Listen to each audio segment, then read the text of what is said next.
नमस्कार मित्रों, मैं सब doctor Urmila Praveen Rawat my YouTube channel में आपका हार्दिक स्वागत करती हूँ। मित्रों, हम जानते हैं कि आजकल हर मिनट में दुनिया में कुछ नया नया प्रकाशन हो रहा है। वो चाहे पुस्तक हो, सामयिक हो या न्यूज़पेपर हो या फिर ग्रे लिटरेचर हो। According to Google 130 million books are published और उसमें भी प्रतिदिन 1.68 million books are published in only US. तो मित्रों, ये आंकड़े से हम पता कर सकते हैं कितना सारा मटेरियल एक दिन में पब्लिश्ड होता है। सेल्फ पब्लिशिंग की बात करें तो 4500 बुक्स ओनली पब्लिश्ड होती है हर दिन में। तो फ्रेंड्स, क्या दुनिया में प्रकाशित होने वाले इतने सारे सूचना के स्रोत हमारे काम के हैं? As a researcher, as a student and as a library professional हमें ये जानना चाहिए कि कौन सा सूचना स्रोत हमारे लिए उपयुक्त है। तो ये सब जानने के लिए हमें सूचना स्रोत का मूल्यांकन करना चाहिए। तो सूचना स्रोतों का मूल्यांकन कैसे करते हैं, ये जानने के लिए आप ये वीडियो को शुरू से अंत तक ज़रूर से देखें और अगर पसंद आए तो लाइक करें, सब्सक्राइब करें और शेयर करें। तो first of all, what is evolution and why evaluate sources, अर्थात सूचना स्रोतों का मूल्यांकन क्या है। तो इवैल्यूएट मीन्स कोई भी वस्तु हमें दिखती है तो उसको सही है या गलत है उसका हमें अपने हिसाब से जो थियोरेटिकल फ्रेमवर्क दिया है उसके अनुसार मूल्यांकन करना। तो फर्स्ट, वाई इवैल्यूएट सोर्सेस, सूचना स्रोतों का मूल्यांकन क्यों? तो to determine its suitability to your needs, where to look, what close to search for and what to accept, अर्थात दुनिया में जितने सारे प्रकाशन उपलब्ध है सूचना स्रोतों के, उसमें हमारी ज़रूरियात के कौन से हैं उसके अनुसार हमें अपनी सुटेबिलिटी क्लियर करनी है, किसमें हमें देखना चाहिए, और ये सब नक्की करने के निर्धारित करने के लिए कौन से क्लूज है वो हमें देखना चाहिए और किस क्लू को देखकर हम एक्सेप्ट कर से मीन्स अपना सकते वो हमें सोचना चाहिए। तो ये सारी बातें ध्यान में रख के हम डिसाइड करते हैं कि हमारे लिए कौन सा सोर्स उपयुक्त है। But there is no test which you may use to जज इन्फॉर्मेशन, अर्थात दुनिया में ऐसा कोई पर्टिकुलर टेस्ट नहीं है जिसके अनुसार आप सोच सकते हैं कि ये माहिती या सूचना स्रोत हमारे लिए उपयुक्त है। But there are number of clues जो मैं यहाँ देने के लिए आपको प्रयत्न करती हूँ। तो उसके लिए हमें कुछ सोचना चाहिए। तो क्या सोचेंगे? Things to think about, authority, who wrote this, are they experts, are they reliable, then second one is currency, is this information up to date, then third one is purpose or bias, why was it written, to inform, to entertain या to persuade, then relevancy, does it have information I need, then most important thing is easy to use, can I find information quickly, can I understand the information. तो मित्रों, ये सारी बातें सोचकर हमें सूचना के स्रोतों को अपनाने की कोशिश करनी चाहिए। तो विश्वसनीयता के लिए सूचना स्रोतों का मूल्यांकन, अर्थात evaluating information sources for reliability.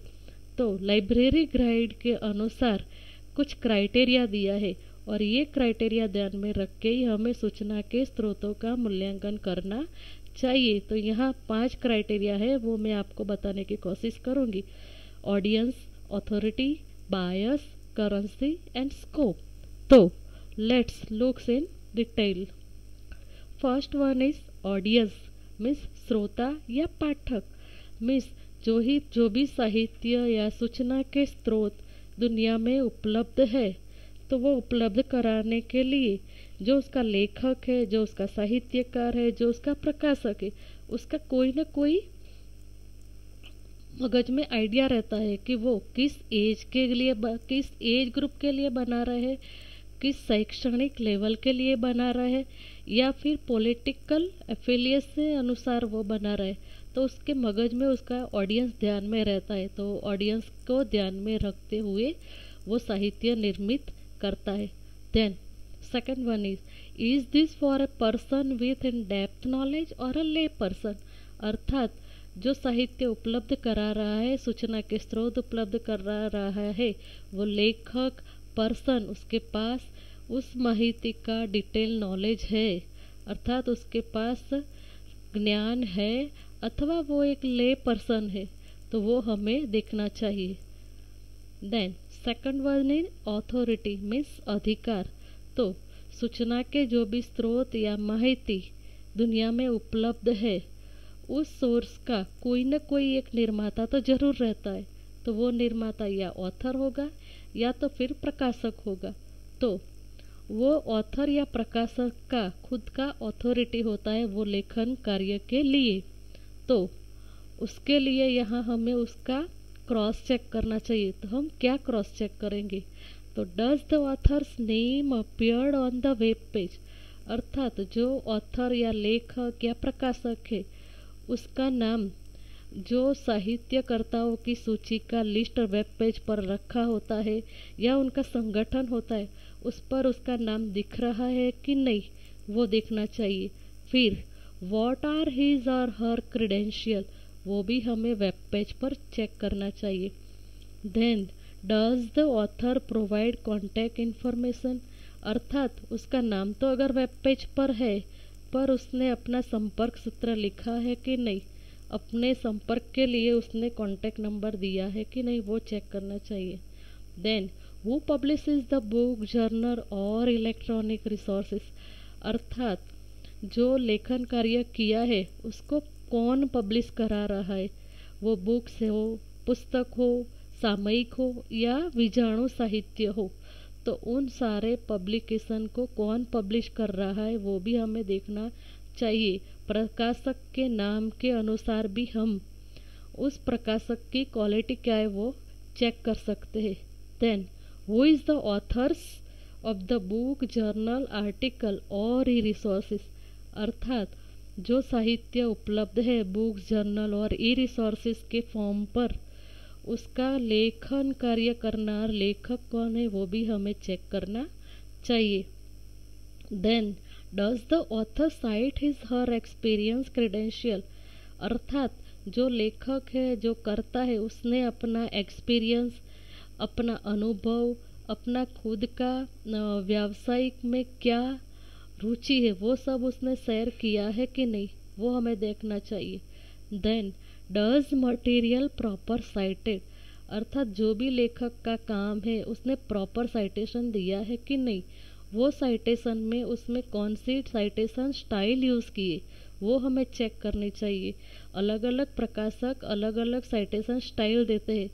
कई जर्नल और सामयिक में तो उसका खुद का स्टाइल लिखा रहता है, तो जैसे कि एपीए स्टाइल, एमएलए स्टाइल, तो ये साइटेशन स्टाइल के अनुसार उसने उसका साहित्य यानी मटेरियल है वो साइट किया है कि नहीं, वो हमें क्रॉस चेक करना चाहिए।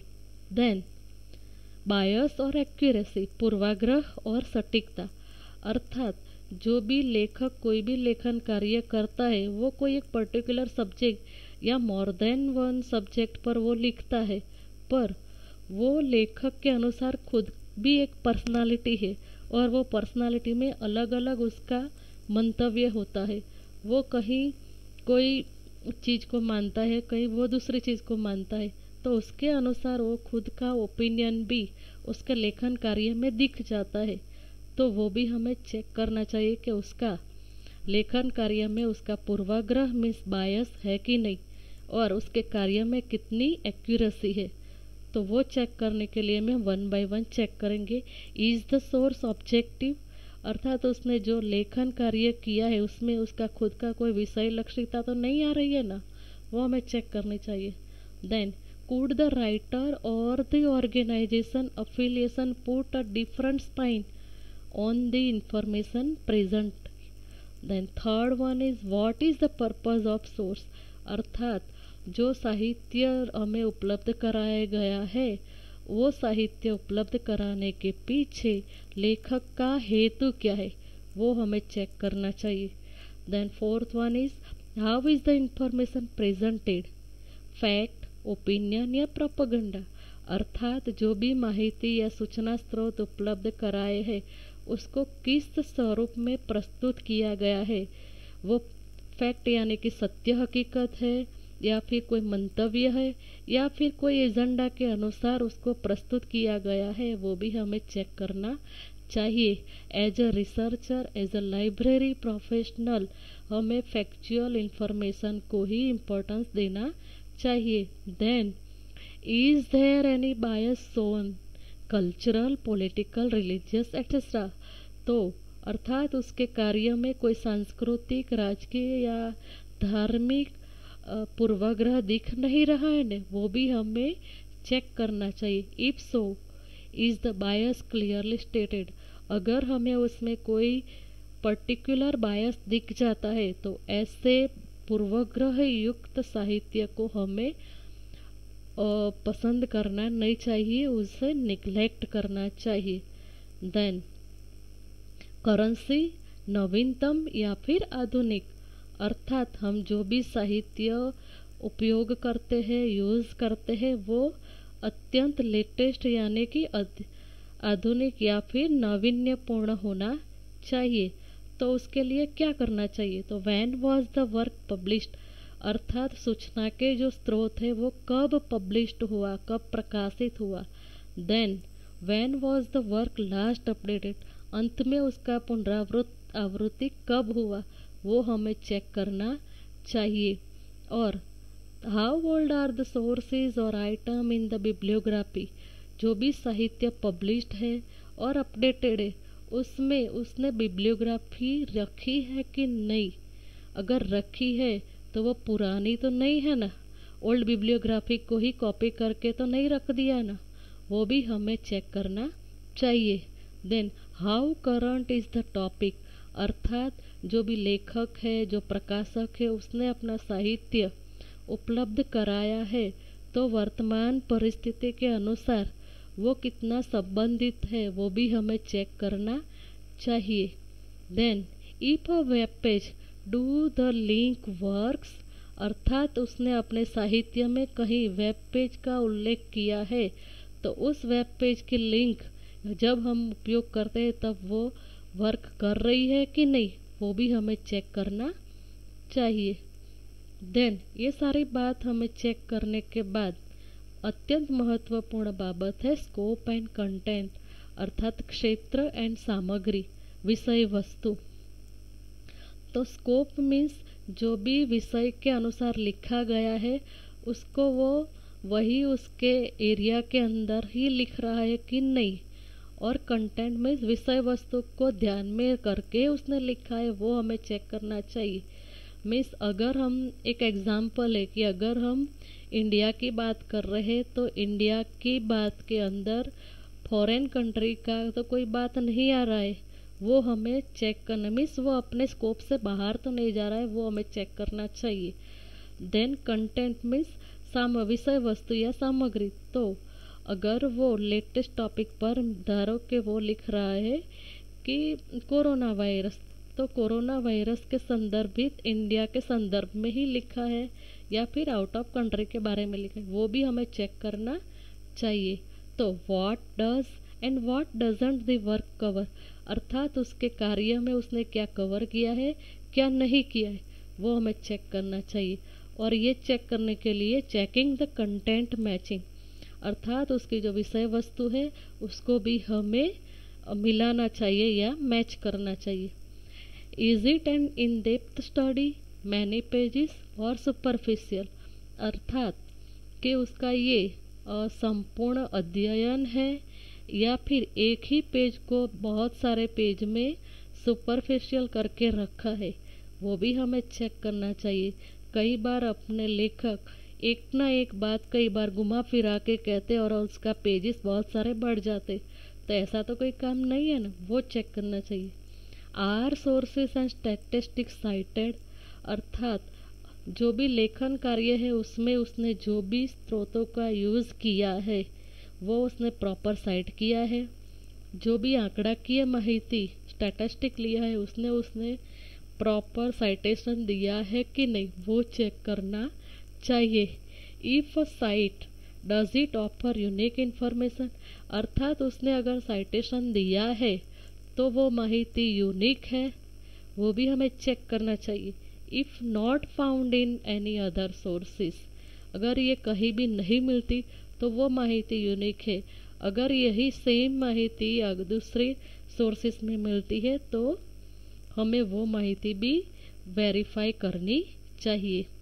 देन डज द बुक और article fit into its discipline और कोर्स, अर्थात उसने जो भी बुक्स लिखा है, आर्टिकल लिखा है, उसके चैप्टर, उसका विषय वस्तु, उसका स्कोप, जो भी डिसिप्लिन या पर्टिकुलर कोई शाखा या विद्या कोश के अनुसार उसमें वो संबंधित है कि नहीं, मीन्स फिट हो रहा है कि नहीं, वो भी हमें चेक करना चाहिए।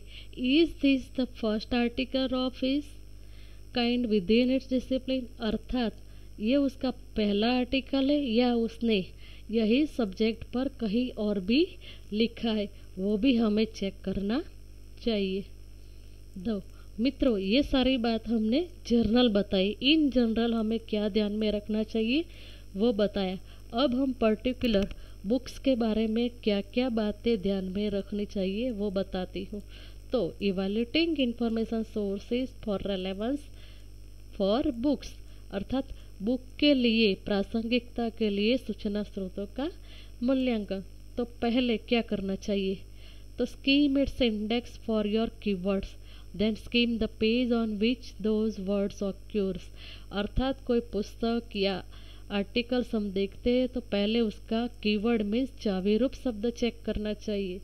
देन वो चावी रूप शब्द को पकड़ के उसका जो पेज नंबर दिया है वो देखना चाहिए। अगर वो सही पेज नंबर पर वो वर्ड मिल जाता है तो वो आर्टिकल, बुक्स या सूचना के स्रोत सही है।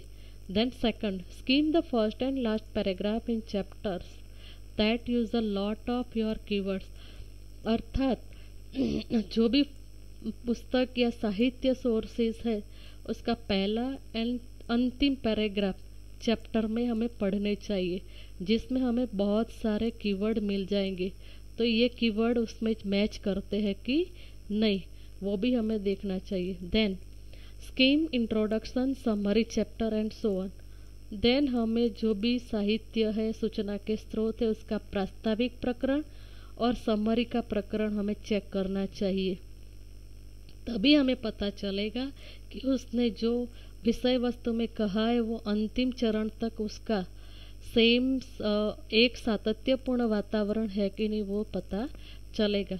Then skim the last chapter especially the first and last 2 और 3 पेजेस, अर्थात उसका लास्ट चैप्टर अंतिम प्रकरण पकड़ लो और अंतिम प्रकरण में भी फर्स्ट पैराग्राफ एंड अंतिम 2 और 3 पेजेस वो हमें पकड़ के उसको देखना है कि उसने क्या जो भी विषय सामग्री दिया है, विषय वस्तु दिया है, उसको वो न्याय दे सकता है कि नहीं। अगर नहीं है तो ऐसे साहित्य से हमें बचकर रहना है।